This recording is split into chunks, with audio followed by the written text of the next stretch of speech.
Shishunmewari. Jai Shri Krishna Chaitanya Prabhu Nityananda Shri Advaita Gadadhar Shri Vasadi Gaur Bhaktivinoda Namachar Shri Das Thakur Ki Jai. So we'll continue with our Brahma-saṁhitā discussion, and today hopefully we will be able to complete all the verses. So basically we have already completed all the prayers by Lord Brahma. Now we will see what Lord Krishna has to say in response to Lord Brahma's prayers. So just a quick recap, because it has been a while we completed the last verse. It was a beautiful discussion last time. The description of the Golok Vrindavan was again mentioned. So before that, just a quick recap. If we see how is the flow of this Brahma-saṁhitā, what exactly is going on here, right? So that we can put all the prayers and the teachings in the proper context. What's going on here is it started with how Lord Brahma appears from the lotus, right, from the body of Mahavishnu, and then he's looking for his purpose. And then Lord Brahma, after doing tapasya for millions and millions of years on the order of Lord Krishna himself, he starts realizing the purpose of this creation, purpose of his manifestation, things like that. And then he starts, once he realizes the glories, and once he realizes who is the ultimate supreme source of everything, in his ecstasy of what? Ecstasy of the complete knowledge. Brahma is the first jiva in the universe. He's the secondary creator. So once he realizes the full knowledge and experiences it, he starts praying in his ecstasy and the glories of the Lord. And pretty much he establishes who is the Supreme God. Satchidanand Vigraha, Anadi, Sarva Karan Karanam, Govindam Adi Purusham, Tamham Bhajami. So again and again, he's taking the names of Lord Govinda, Lord Krishna. And again in almost each verse, he's repeating the description of Lord's abodes, his expansions, his glories, his names, and bowing down to him. So if we categorize these verses, we will see, give me 1 second. Yeah. So we try to put the overview of these verses. Lord Brahma starts with describing the spiritual abode of Lord Krishna. And what is the spiritual abode of Lord Krishna? Anyone? Goloka. Any other answers? Golok Vrindavan. Yeah. Anyone else?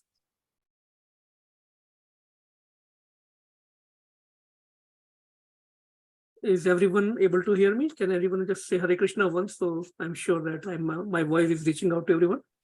Hare Krishna. Hare Krishna. Hare Krishna. Hare Krishna. Hare Krishna. Okay, great. So the question is, Lord Brahma starts with describing in the initial verses the beauty, the transcendental pastimes of Lord Krishna in his abode. So what is Krishna's abode? What is Krishna's home? What is the name? Is it Vaikuntha, Prabhuji? Vaikuntha is a spiritual realm. There is a name specifically given in all the scriptures for Lord Krishna, his home. Vaikuntha is the spiritual realm, all the Vishnus, they are there. but there is Golok Dham. a topmost Vaikuntha planet. Which is that? Yes, Golok Dham, Golok Vrindavan. That is the abode of Lord Krishna himself. It is his home. And then the description of how Goloka is the supreme planet is given, spiritual planet, and how there are Vaikuntha planets, Vaikuntha dhams like Mathura, Dwarka, Ayodhya, they are also mentioned. And then the description of how Krishna, through his expansion, through the expansion of his expansion, Krishna never creates the material world directly. Through his expansion, Mahavishnu, he creates the whole material world, which is filled with millions and billions and infinite number of universes, like Brahmands. And how Lord Shambhu, Lord Shiva, the Shadashiva, and his expansions through Maya, and it's very technical. So we discussed that in detail, how the creation happens. Then what is the position and function of Mahavishnu? Mahavishnu is the expansion of Lord Krishna. We all know Lord Krishna, then he expands into, on his right side, he expands into Lord Balram. On the left side, he expands into Srimati Radharani. Through Balram, he becomes Sankarshan. Then Adi Sankarshan, then Sankarshan, and through Sankarshan, Mahavishnu comes. So there is a whole hierarchy there. And Mahavishnu is called Narayan. The Ansh, the portion of Krishna is Narayan. And he is lying in the causal ocean, in the Yoga Nidra, and millions and billions of universes are coming out of his body. All very well described in Bhagavatam and all the esoteric literatures. How the universe originates, how the birth of the universes happen. Then how Garbhodakshayi Vishnu enters into each universe. Then in each universe, we have Brahma, Vishnu, Mahesh. Set of Trinity is there in all universes. Each universe have their own Brahma, Vishnu, Shambhu, their own demigods, Indra, Varun, and number of demigods. And then we also discussed about Brahma's birth in detail and how he gets initiated through Gayatri Mantra. And then the Chintamani Dham, again, the description of Golok Vrindavan, the glories of the home of Krishna. It is mentioned by Lord Brahma. Chintamani Dham, Kalpa Vriksha, full of Kalpa Vriksha, desire trees. Kamdhenu cows are there, who are fulfilling all the desires all the time. Unlimited Lakshmis are there. Then we also discussed Krishna's matchless beauty. He is the most beautiful creation, or the most beautiful person in the whole creation. His pastimes, his forms. Then we also discussed the process of devotional service, the different moods, the main 5 moods in which devotees, when they develop the advanced devotion for Krishna, in various moods they worship Krishna and serve Krishna. Shringara's beautiful verses, we discussed in length how 64 arts and crafts through which the gopis, they serve Krishna. Shringara's the topmost rasa. Then we also discussed the Haridham. Then we discussed about Ananta Shesha, Mahavishnu's breath, how he breathes and universes comes out. Lord Brahma, Lord Ganesha, Sri Suryadeva.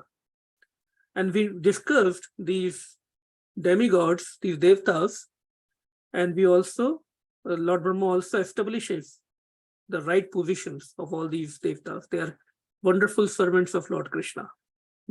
They're all getting all their powers from Govinda. Then we also discussed the process of sadhana bhakti. And again, in the last verse 56, which is on the screen, we discussed again the Golok Vrindavan. The more we read, the more we discuss, the more we hear about Golok Vrindavan, our attraction increases. Just like when we go for vacation, how do we get attracted to a particular place? We have heard about that particular place through somebody or through some news channel or some documentary, and we start planning to go there. So if our goal is Golok Vrindavan, we need to hear more about it in the right association. From scriptures, the description of this beautiful, beautiful destination. And automatically we will get attracted to it. So how is this Golok Vrindavan? Lord Brahma is describing. Who is Lord Brahma? Who is the most knowledgeable living being in the universe. So he is the source of knowledge for us in this universe. And specifically for us, we come in his parampara. Brahma, Gaudiya, Madhav. Brahma, Madhav, Gaudiya parampara. So he is our Acharya, our parampara. He is our Guru. So he's saying that Shweta-deep, another name for Golok Vrindavan is Shweta-deep, where Lakshmis means millions and millions of Lakshmis. They are serving Krishna. Where every tree is transcendental purpose tree. So what is that tree? Kalpavriksha. So the soil is purpose gem. We can't even visualize how the soil in that spiritual planet can be full of gems. Because our mentality, our mind can only think of in terms of material, right? Some materials. It's all transcendental. Water is nectar, not plain. Every word is a song. Every gate, every walk is a dance. So if we see where every word is a song, then what would be the glory? What would be the bliss? What would be the, I don't even have the word to describe. What will be the sound? How beautiful, how blissful it will be when Krishna plays flute. Because in this world, our words, our steps, they are not song or dance. So we get attracted towards music. But in Golok Vrindavan, it's already full of music. So music over music, I hope I'm able to explain, I'm not sure. So the flute, when Krishna plays the flute, it becomes millions and billions times more beautiful, pleasing. And we're numberless milk cows, Surbi cows. They are producing milk. The whole ocean, it looks like an ocean of milk there. There is no present. There is only present there, only Vartaman. There is no past or future. Can we even visualize, comprehend this? In this world, everything is time, right? By the time I say Vartaman, it has already become past. So this world is actually the replica, the reverse replica of spiritual world. In the spiritual world, there is no past or future. On the other hand, in this world, material world, there is no present. It's a fraction. It's just a little fraction of present we see. Otherwise, everything is either past or present. Future. So that's why Navayovan, everybody there is always as it is. They never get old. They're fixed in their services. They never get bored with their services. It's very, very beautiful. That realm is known as Goloka. That only a very few realized souls in this world come to know. Why so? Because it gets revealed only once in one day of Brahma. Why? Because only only person who reveals it is Lord Chaitanya Mahaprabhu when he appears in one day of Brahma. Only once in one day of Brahma. In other yugas, in other Mahayugas, this knowledge, this access to Golok Vrindavan is not at all there. Our Acharyas very boldly claim that because it is only revealed by Lord Chaitanya Mahaprabhu. That is why Goloka or Radha Krishna cannot be achieved without going through, without taking the shelter of Lord Chaitanya Mahaprabhu.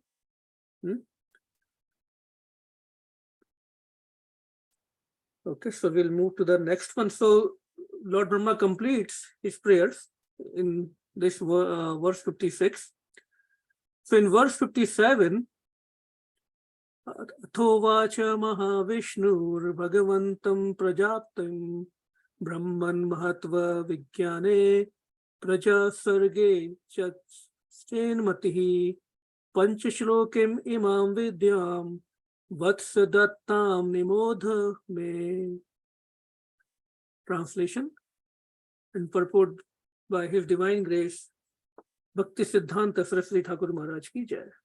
So just a reminder, this whole translation and purport is done by the spiritual master of Srila Prabhupada, His Divine Grace Bhakti Siddhanta Saraswati Thakur. So Srila Prabhupada printed as it is. He didn't give his own purport for translation to this. On hearing these hymns containing the essence of the truth, the Supreme Lord Krishna said to Brahma, Brahma, if you experience the inclination to create offspring by being endowed with the real knowledge of the glory of Godhead, listen, my beloved, from me to this science set forth in the following 5 shlokas. So now Krishna is pleased and he is giving the science of bhakti, science of the devotional knowledge in the following 5 verses. And why Krishna is pleased? Because Brahma was glorifying the absolute truth. It's not that Krishna is pleased because we are glorifying him, because he is pleased because that is the absolute truth. When one realizes what is the absolute truth, what is the real satya in this whole creation, he automatically becomes attracted towards Krishna. And what are the symptoms that somebody has realized the absolute truth? He will chant the names of Krishna. Here in each verse, in each prayer, Brahma is chanting Krishna and Govinda. In the purport, it is mentioned. So now Lord Krishna, basically he is instructing Brahma. So Brahma is getting direct instructions from his Guru Maharaj. So give me one more second. Yeah.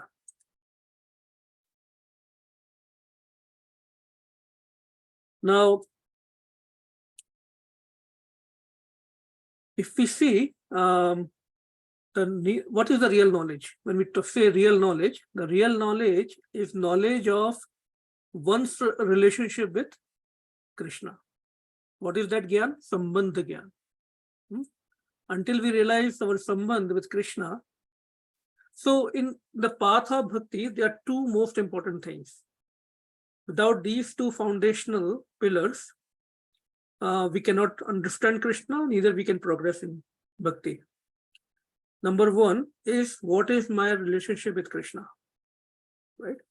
So first level is Jivera Swarupoy Krishnair Nitya Das. I am eternal servant of Krishna. That is first step. And in that, as we progress, as we serve Krishna, as we serve devotees, as we become purified, we start developing our relationship with Krishna, in particular rasa. So we should take our own time to develop that rasa. We should not jump, otherwise we'll fall down. So that is number 1. Number 2 is names of Krishna. All the acharyas, everyone, they say after our practicing bhakti for 30, 40, 50 years, 60, 70 years, if if they have to give one secret formula to progress in bhakti, it is chanting the names of Krishna. Hare Krishna, Krishna Krishna, Hare Hare, Hare Rama, Rama Rama, Hare Hare. It may sound boring initially, but they all come to the conclusion after reading all the scriptures, all the Vedas, after doing all the services. It all comes down to that in this age of Kali Yuga, only way to attain Krishna Bhakti, Krishna Prem, is chanting of his names. And the Maha Mantra is given to us, the topmost mantra, the topmost way to chant the names of Krishna. This is all backed up by scriptures. So two things, Sambandh and Naam. Always remember two things. Whatever activity we are doing, is it helping us in developing and further enhancing our Sambandh with Krishna? And is it helping in our Naam Japa or not? In each and every activity. And slowly, all our activities will transform into Krishna consciousness. Once we develop this Sambandh, once we realize this Sambandh, comes the process, Abhidhay, the science of devotion. What is the process? Hearing what? The names of Krishna, hearing the glories of Krishna, hearing about his pastimes, his abodes, rendering service to his holy feet, meaning his instructions, worshipping our Vigraha Seva, doing pranam every day to Krishna, doing services for Krishna and his devotees. And slowly, this Abhidhay will help us in developing our Sambandh even further. It will make our Sambandh more strong. Pragad Sambandh, Ghanishta Sambandh. These things will help. Okay. This is what is mentioned in this 558. When the pure spiritual experience is excited by means of cognition and service, meaning when our spiritual process, see the English of Srila Bhakti Siddhanta Saraswati Thakur is top class, very tough. It takes a while to understand. But basically what he is saying is, when our spiritual experience, our spiritual sadhana is excited, is full of, or is mixed with the knowledge and bhakti. We need both knowledge about Krishna and service, loving service. The unalloyed devotion, super excellent unalloyed devotion is awakened in our heart. This is what the process is. Then coming down to 59, Pramanestat sad achare tad abhyase nirantaram bodhyan atmanantmanam bhaktim api uttamam labhet. Beautiful sloka. The highest devotion is attained by slow degrees by the method of constant endeavor for self-realization with the help of scriptural evidence, theistic conduct, and perseverance in practice. Beautiful verse and very, very important. How do we advance in devotion? By slow degrees, slowly, shane, step by step, constant endeavor. ऐसा नहीं कि बस एक दिन मंदिर चले गए, एक दिन ये नाम हटा प्रोग्राम अटेंड कर लिया. Constant, every day endeavor, right? All the time.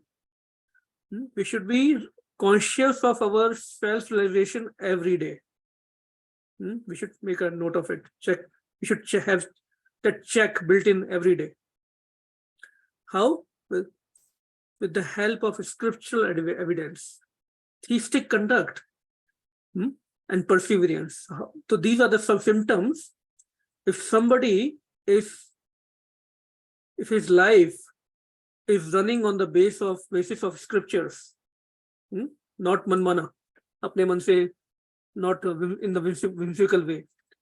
If his life is running, he is conducting his life based on the teachings of scriptures, bona fide scriptures, and his conduct is good, theistic. Meaning, ऐसा नहीं कि भक्ति भी चल रहा है and then after program or in the behind the back we are doing something else. Anyway, we have discussed those things a lot. Gossips, criticism. We always have this tendency to criticize. So that will not help. It may satisfy our senses. It may satisfy our material heart, our material mind. We have this tendency, as soon as बोलते हैं दो रोते हुए व्यक्ति मिलते हैं तो they start criticizing. वो डिवोटी ऐसा, ये डिवोटी ऐसा, ये मंदिर ऐसा, वो मैनेजमेंट ऐसा. But neither it is helping the other person about whom we are criticizing. Even instead, it brings us down in our bhakti, right? And perseverance in practice. So Bhagavatam also authenticates that. What is that verse? Anyone remembers where it is mentioned that bhakti should be constant, not kabhi kabhi, tabi tabi? Anyone remembers that verse from Bhagavatam?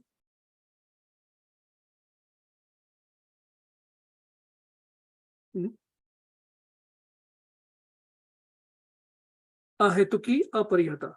So it's the homework for everyone. I'm giving the keywords. Ahetuki aparihata. It should be selfless, without any motivation, without any personal motivation, and aparihata should be constant. And then what happens? And then we should avoid, it should be based on Guru Shastra Sadhu. When we say scriptural evidence, it should be based on Guru Shastra and Sadhu. See, if we are not following the instructions of Guru Shastra and Sadhu, no matter how big our Guru is, it's of no use. For example, when how the fire is produced using 2 wood sticks. If one stick is very strong and dry, but if the other stick is not dry, not strong, it's wet, right? You cannot produce fire by rubbing each other. So Guru could be very, very great, doesn't matter. But if as a disciple, we are not able to take his instructions, not able to follow his instructions, just roaming around in our false ego, right? Then it will not help. We are like a wet wood stick. So we should also become that strong stick who can help our spiritual master. When we say spiritual master, it comes the whole parampara, not just one personality. Guru is a tattva. Always we should remember, otherwise we will start making offenses. Guru is a tattva. So whole parampara. So in our case, the whole Brahma Madhav Gaudiya parampara, all the acharyas in this parampara, that person as our spiritual master is representing the whole parampara for us. Because all teachings of the whole parampara are coming through our Guru Maharaj, right? So he's a tattva. So Guru Shastra Sadhu, chanting and hearing the name, form, quality of Krishna, avoiding 10 offenses. This is all mentioned here in the purport. Avoid the 10-fold offenses of the holy name. We don't have time to go into each of those, but these are the offenses we should read and give about at least 2-3 minutes every day before we start our chanting rounds. Those very, very, that's why otherwise, progress in devotion will be obstructed, because we will keep on making those offenses knowingly, unknowingly. But when we read about those offenses every day, that's why in the ISKCON morning programs in all the temples, there is a in the program, the morning program, devotees first read these 10 offenses and they start their chanting rounds. So when Prabhupada has given us something, it has some meaning. some value. So we should follow the same process. Constant endeavor, ahetuki aparitika. What happens then? Why we are doing it? Because we have to develop spontaneous love for Krishna. Again, if that is the goal. If that is the goal, then we will be interested in following this process, right? And then we develop spontaneous love. What is the other name for spontaneous love? Raganuga Bhakti. So when we were in this retreat in Canada a few weeks back, then Guru Maharaj spent almost 2 hours every day to explain this Raganuga Bhakti. Amazing. How to develop, what happens when one develops it. A long way to go, at least for me. The only way we can develop this Raganuga Bhakti is by developing or by getting Bhakti Unmukhi Sikriti. So by this process of chanting the names of Krishna, by eating prasadam, by worshipping Krishna Vigraha, or everything we are doing, it is increasing our Bhakti Unmukhi Sikriti. That is why sometimes we see people are not even interested in hearing the names of Krishna.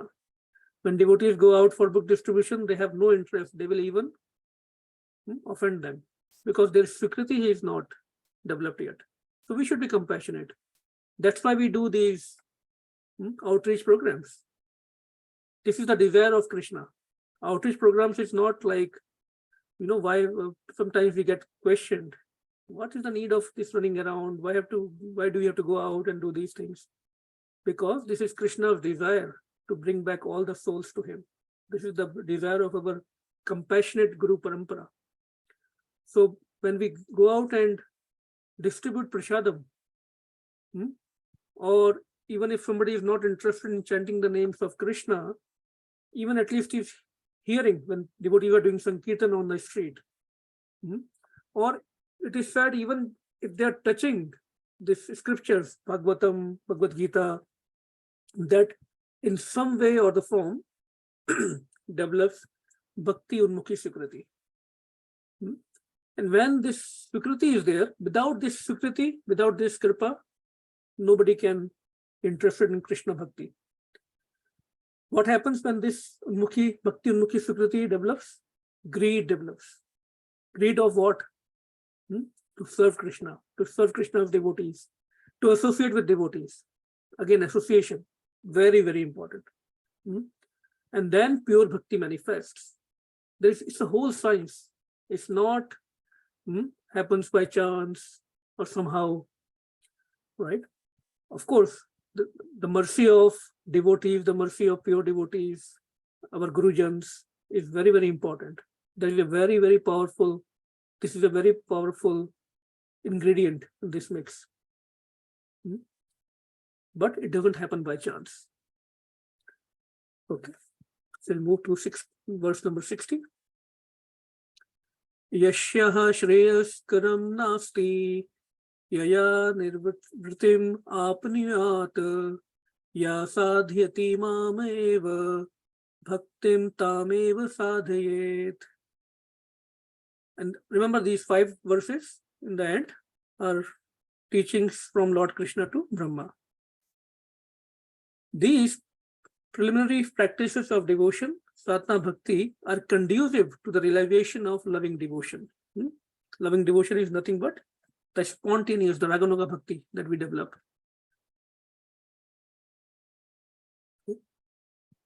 So basically in this particular verse, so when we talk about sadhana bhakti and Raganuga bhakti, they go hand in hand.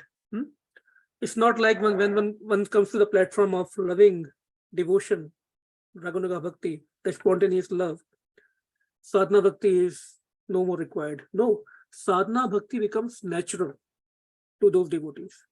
It doesn't become a stress or burden. Right now, when we perform daily worships, daily sadhana, it is, I can speak of myself, it's like a burden. Chanting, 16 rounds minimum, doing this seva, that seva. But then when one's develop spontaneous love for Krishna, all those processes of sadhana bhakti, they become natural to us. Natural, spontaneous. Just like, so when we talk about Raghunaga Bhakti, it's a very high subject. I'm not qualified to touch it, but because something I heard from Guru Maharaj in the retreat, it's like the Bhakti. So there are two things. Okay, I will probably not go into that, but how can we understand Raghunaga Bhakti in practice? Like the Bhakti of Mother Yashoda, the seva services of Gopis, Gop Sakhas, Nanda Baba. It's natural. So the point I'm trying to come to is that once we achieve that level, that spontaneous love, our senses and mind will automatically run towards Krishna. It will not become a choice. Right now it's a choice. Go to temple, go to program or not, right? We have choices. We can still choose something else over other. But when we develop that spontaneous love, only thing we will worry about is Krishna. Just like the example our Acharya gives, it's a mundane example, but that is the best way to probably experience this, is just when we see like lovers, right? Premi and Premika. They can't think of anything else but each other. Naturally, if they hear each other's name, a lot of emotions will come right away. Their mind and senses will run towards each other right away, naturally. So that is what will happen when we develop spontaneous love. And what is the way? Sri Rupa Goswami describes in Nectar of Instructions. How to develop that? Tannam Rupa Charita Disu Kirtananu Smrteo Kramena Rasana Manasi Niyojaya Tishtan Vraje Tad Anuragi Jananugami Kalam Nayed Akhilam Iti Upadesha Saram. Rupa Goswami sums down everything in this verse. The essence of all advices is that 24 hours we should be engaged in nicely chanting and remembering the Lord's divine names, his forms, qualities, eternal pastimes, and engaging our mind and tongue. In this way, we should always reside in Vraj, Golok, Vrindavan Dham. If not physically, by doing this, by chanting, by hearing and discussing the glories of Lord's form, qualities, everything, Krishna Katha, Gaur Katha, we can reside in Vraj Goloka right here. And serve, Sri Rupa Goswami specifically says in this verse, and serve Krishna under the guidance of devotees. Why? Because through Guru, Shastra, and Sadhu. One should follow the footsteps of Lord's beloved devotees who are deeply attached to his devotional service. कैसे साधु संग होना चाहिए हमारा? With devotees who are constantly, no break, always attached to Lord's devotional service. Always in. So see, what is the symptom of Raghunaga Bhakti? Or spontaneous love or advanced Bhakti, let's say. Forget about the technical words. Any answers? What are the symptoms? Practically, how can we see if we are advancing in Bhakti or somebody is advanced? Please unmute. You can share your thoughts.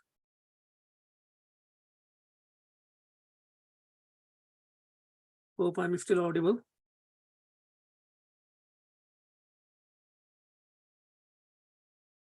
Hare Krishna, everyone there? Hare Krishna. Hare Krishna, Hare Prabhuji. Krishna. तो कैसे मालूम पड़ेगा कि हम advance हो रहे हैं या somebody is advanced? We don't want to judge anybody, but still we want to make sure our association is right.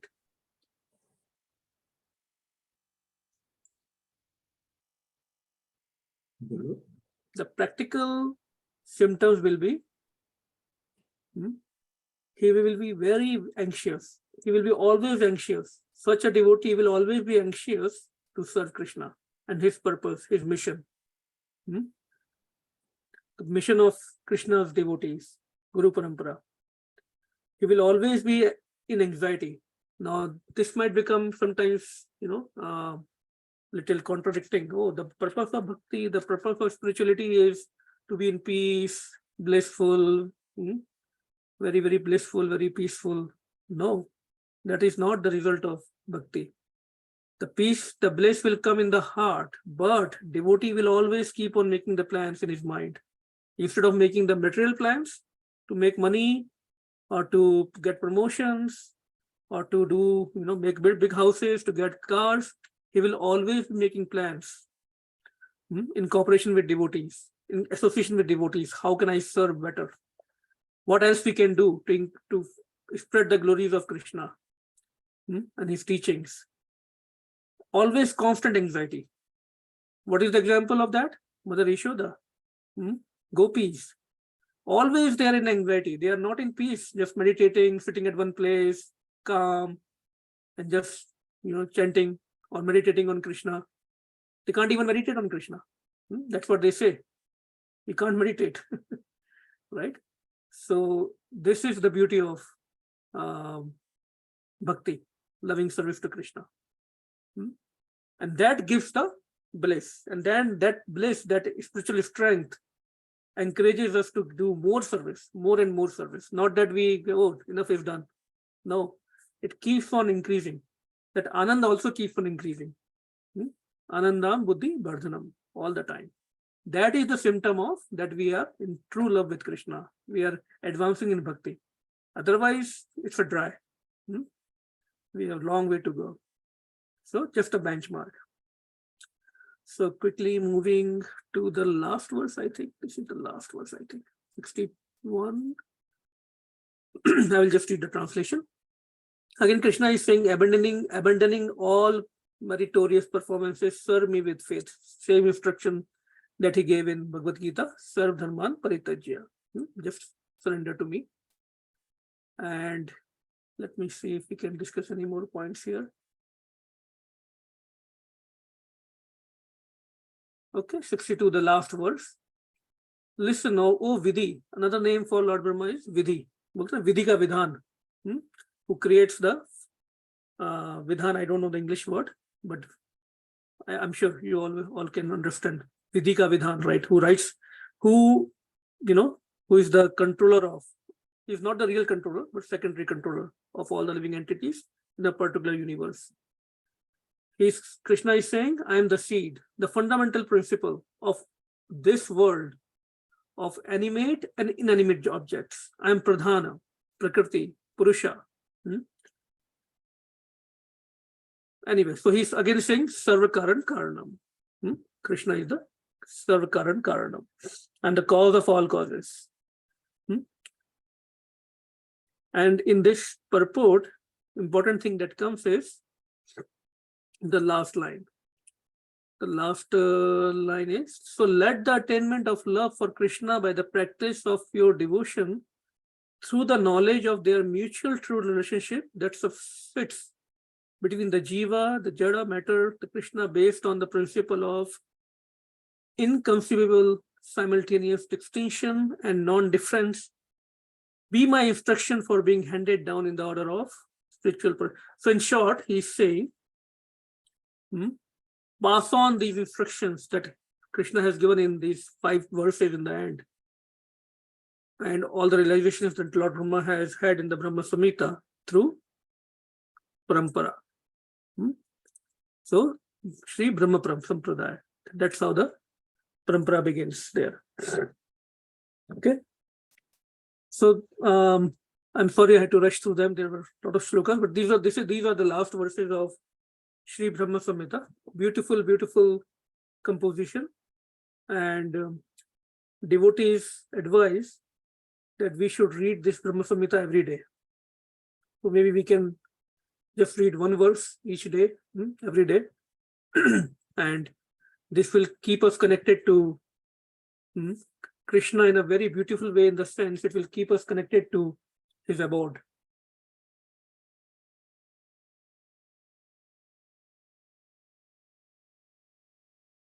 So we can stop here. I wanted to also go through bhajan, but I think we can do it next time. There is a very nice bhajan by Śrī Bhakti Thakur. But any questions, any comments, anything I might have said wrong, somebody can correct me. Please feel free to unmute yourself. We can take a couple of minutes to make sure we understood the subject. I mean, of course, I'm not very efficient in these higher subjects, but still, at least, hopefully it was useful in some way.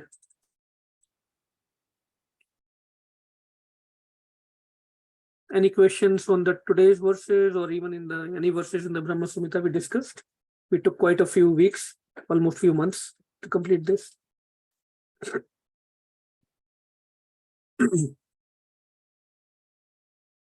maybe I will just read one stanza of this beautiful bhajan by Śrī Bhakti Thakur, because this ties up with how to develop this spontaneous love for Krishna. Śrī Bhakti Thakur sings, Shuddha Bhakata Charana Renu Bhajana Anukula Bhakata Seva Parama Siddhi Premalati Karamula. What does he say? The dust of the lotus feet of pure devotees, enthusiastic devotional service and service to the pure devotees of the highest order are the roots of the creeper of devotion. Three things. Dust of the lotus feet of pure devotees. Charan Renu, meaning their instructions. Enthusiastic devotional service. Always being enthusiastic in performing our devotional services. Constant, aparihata, and unmotivated. Service to the pure devotees and serving these pure devotees. Serving the instructions of these pure devotees. They are the highest order. These three things will manifest, or at least they will be the, they are like seeds of bhakti in our heart. This whole bhajan is very, very nice. I think we will run out of time, so I will just stop here. I will post a link on the group, and all of us can read the meaning and translation. Okay, anyone has any questions, any comments? Was this good? Brahma-saṁhitā, did you like it? Was it a good topic? Any feedback?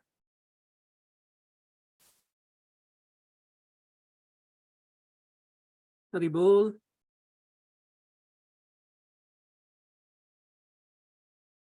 Okay, if no questions, no comments, no feedback, I think I will just stop here. Hare Krishna. Thank you all for joining. Srila Prabhupada ki jai. Hare Krishna. So next sessions we will start with the glorious important prayers by various devotees in Srimad Bhagavatam. We will start that series. Thank you very much. Any feedback, any suggestions, please let me know personally or in the group. Most welcome. Thank you so much. Hare Krishna. Hare Krishna. Vancha kalpatarubhyasya kripa sindhubhyo vacha patitanam vaishnavebhyo namo namah. Srila Prabhupada ki jai. Thank you again, everyone. Hare Krishna. Hare Krishna.